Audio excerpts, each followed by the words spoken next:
Hello everyone, and thank you so much for being here with us today. My name is Cameron Lilly. I'm a Scientific Affairs Liaison with Menarini Silicon Biosystems. And the story that I'd like to tell you today is about how we've decided to apply one of our workflows into a very complicated problem, and that is that of mixed forensic evidence. And so today we're going to talk about how the DEPArray can work in single-cell forensics to really provide an unparalleled solution for mixed forensic samples. So what is the DEPArray? At its core, the DEPArray is effectively a digital cell sorter. It sorts cells and identifies cells through a combination of immunofluorescence and bright field microscopy, and the isolation and recovery of those cells is done by a combination of semiconductor-based dielectrophoresis and microfluidics. This particular approach is pretty powerful. You get high-resolution images of your cells. It can be fairly comfortably automated, and it's pretty user-friendly. And especially when you combine that with the cell browser software, you have the ability to run either an automatic process, or a user can decide that they want to more carefully oversee the selection of cells. And that's especially useful in something like mixed samples in forensic science. So this presents a really interesting challenge when it comes to trying to get downstream genetic information out of your cells. So our process here is to take this mixed evidence, sort the cells on the DEPArray either into pools of cells of the same kind for pure cells, or even single cells, and these can be epithelial cells, sperm cells, or white blood cells, for the generation of an STR profile. Now, there is a method for trying to get at mixed biological samples in forensics already, differential lysis, but we'll touch on this a little bit more later. It has its drawbacks. One of the big things that the DEPArray sorting method can do that differential lysis cannot is that the DEPArray is capable of getting at exactly the target cell that you specifically want, even at an exhaustive ratio of target to background cells. And of course, the DNA that comes out of the other side of our workflow is already ready to go for STR profiling and NGS. The workflow for this is pretty simple. It starts at evidence collection. The cells from your evidence are then put through the immunofluorescent cell staining kit with the DEPArray sample preparation kit. Cells are then sorted on the DEPArray next. Out the other side, you'll have either pure pools of cells or single cells, which can then be lysed using the DEPArray lyse prep kit. And at that point, the DNA is ready to go for generation of profiling to hopefully compare to potential donors. Now, the real strengths of this workflow are really in that it is able to deconvolve mixed samples of several different kinds. They can either be mixtures of different biological fluids, be that blood and sperm, or saliva and blood, etc. But even more complicated than that, the DEPArray is able to, because it can get single cells, get to mixtures of the same kind of biological fluid from different contributors. Say a blood spot which contains blood from multiple contributors. We can actually get single cells out of that, analyze those, and get unambiguous STR profiles. So there are two kits that are really a part of this workflow. The first of those is the forensic sample prep kit. This contains everything you need to, when collecting your evidence, get it ready for immunofluorescent labeling of the cells in it. It will label the epithelial cells, the sperm cells, and the white blood cells. And at that point, it's then ready to be loaded onto and then sorted using the DEPArray. Out the other side of the DEPArray, once you have your cells isolated, there's the lyse prep kit to get at the DNA within those cells. Now, this doesn't need a secondary extraction, and it does not need a quantitation. So you do not have to spend any of your very precious sample trying to determine how much DNA is there.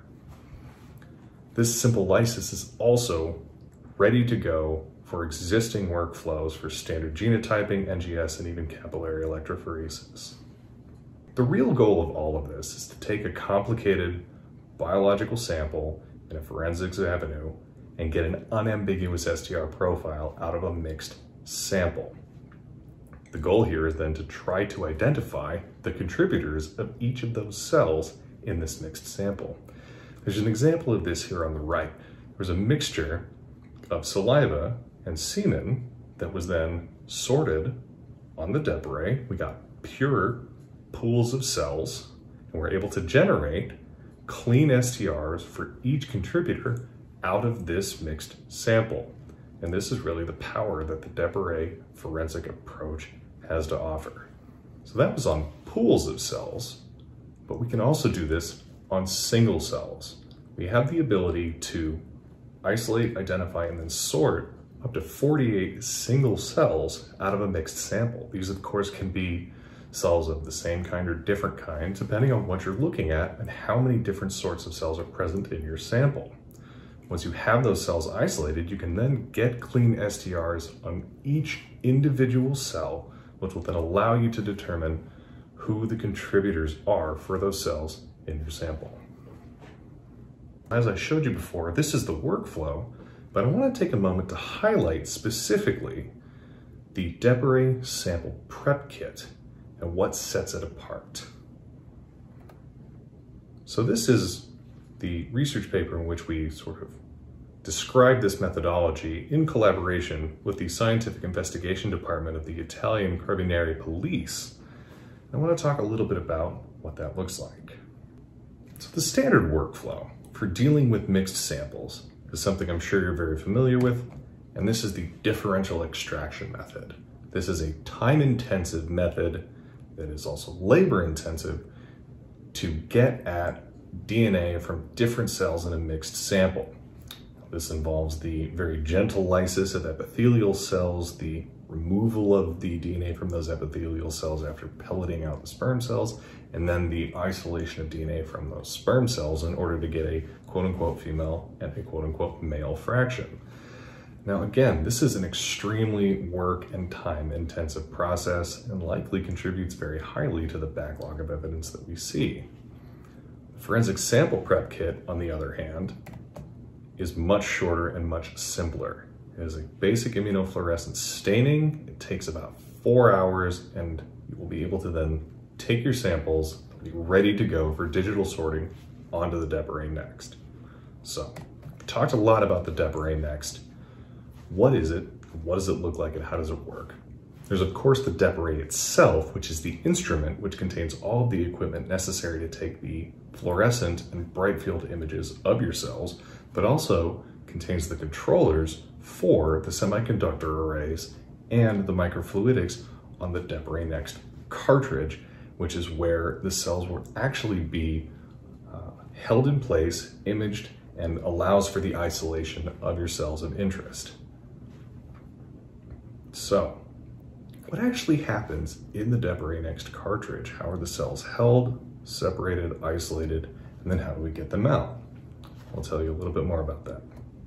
The key to all of this is really sort of the isolation of cells with DEP cages. So what we've got here presented on this slide is a cross-section of the main chamber of the DEPArray cartridge. It's about 90 microns tall, and what you'll see across the bottom is a series of electrodes. And you can see that there is a single negative electrode surrounded by positive electrodes, and as well as combined with the negative charge on the top of the chamber, we get an area of least resistance, which we call a DEP cage. Now what happens, since this is sort of the area of a least resistance, is that cells within this physical space will settle gently into this area of least resistance, hovering off the bottom of the cartridge and be held in place. This is where they'll be during the imaging stage when we take the photographs of the chip. Speaking of which, how then, once we have our cells in our DEP cage, do we identify them? Well, we scan the chip with high-resolution microscopes to take the immunofluorescent pictures. And this is what that looks like. So this is an actual screenshot from running the DEPArray, not with a forensic sample, but with a sample of cells, in which you can see that we get fluorescent images of each cell, but also each cell is identified within the software, given a unique sort of number, and all of the information about that cell and its parameters that attach to that identifier. And this is how, using the cell browser software, we can then go back, talk to the instrument and say, these are the cells that I want, they have the parameters that I want, so get me those, and we can then get them off the chip later. So the imaging of cells of interest for the forensics workflow is done in the exact same way. We can image epithelial cells, say from a saliva sample, sperm cells from a semen sample, or white blood cells from a blood sample. There are sort of representative images of all of the different fluorescent channels that we have available on the instrument of those cells here on the right, just to give you an idea of what that looks like. So now we've got our cells on the cartridge, in the instrument. Now we want to know which ones to get. Now, this is all done in the cell browser interface. The cell browser interface has a few parts of it. There's sort of the grid and data visualization panels. This is where we can look either in a table or via a scatter plot to look at the cells that we want based on their staining parameters. These can then be grouped into user-defined populations and tables, and then assigned to routing groups for isolation. More on that later. And lastly, of course, the image bar at the bottom shows all of the photographic data in all channels taken for that given object or selected cell. And these can be either single channel or composite fluorescent microscope pictures. So now we have sort of picked the cells that we want. How then do we move them around and get the ones that we want? So I mentioned that the DEP cage sits above a negative electrode surrounded by positive electrodes. We move cells from DEP cage to DEP cage really by just changing which electrode has that negative charge. We can shift that negative charge, and what will happen is the cell will be dragged into that area of least resistance, one by one by one, and the cells will eventually march along the chip. Since this is all computer controlled, the cells will never run into each other, they won't bump into each other as we're moving them, so your cells will stay pure and separate until it's time to recover, at which point you can either then, of course, pool them together for pure isolation or single cells for single cell isolation. So when the sample is added to the DEPArray chip, it's pushed in by microfluidics, they then sort into the DEP cages. Once you've selected the ones that you want, those are then marched, just like I mentioned, into the parking area of the cartridge. Now from parking, they're held in place until it's time to recover the ones that we want. Once it is time to recover the cell of interest, that gets moved into recovery, and then that is then flushed out of the recovery area by microfluidics. And this can be done via single cells, of course, but you can also recover multiple cells at once. So this is how we can get both single cells and pure cells at the same time. In the real world, what does this look like when we apply this workflow, this digital cell sorting and immunofluorescence staining, to cells of forensic interest, to actual evidence samples? Well, this group in Germany set out to really put it to the test to determine what all it could do. One of the things that they examined in this particular study was the potential for this technology to analyze old samples of evidence. And so they looked at evidence that had been collected fairly recently, within the last few months, but also samples that were extremely old, the oldest of which being 27 years old. And so the goal in this case was to isolate either white blood cells or epithelial cells, pull them together from each individual sample, and then look for an STR profile. So the oldest sample here, being nearly 3 decades of age, represents a Herculean task for genetic analysis, partly because the collection protocol and storage protocol for DNA containing evidence was not really established at that point, but even still, it's 3 decades old. How well could it possibly stain via immunofluorescence? Well, the answer was actually extremely well. They were more than able to stain, visualize, identify, and pool white blood cells from this 27-year-old sample for downstream analysis. Now, unfortunately, as might be expected, the DNA was highly fragmented, so a complete STR panel was not really able to be done on this because the sample was badly degraded. Even still, if we look at the STR panel that they were able to derive from this, they were able to get a partial profile from the 40 white blood cells that they isolated, and they were able to get a profile of 9 of 29 alleles. However, since they knew and had the donor's identity and a comparative profile to compare against, they were able to show 100% concordance in those 9 alleles. Not bad for something that's almost 30 years old. Well, let's look at the mid-range of age that they looked at, which is a 10-year-old sample. So this would still represent a very old sample, but maybe they had better luck. And the answer is they absolutely did. They were more than able to get good staining and isolation in the white blood cells from this 10-year-old sample, but they were able to get a very good partial profile of 26 of 30 alleles. And again, since they knew the identity of this donor, they were able to compare it to that donor's profile and get a 100% concordant profile to that donor. So even in very old samples, it's possible to do extremely powerful analysis on this. Well, we've talked time and time again about mixed samples. So in the same study, they set out to determine in a mixed sample if they could determine who had contributed to which cells in it.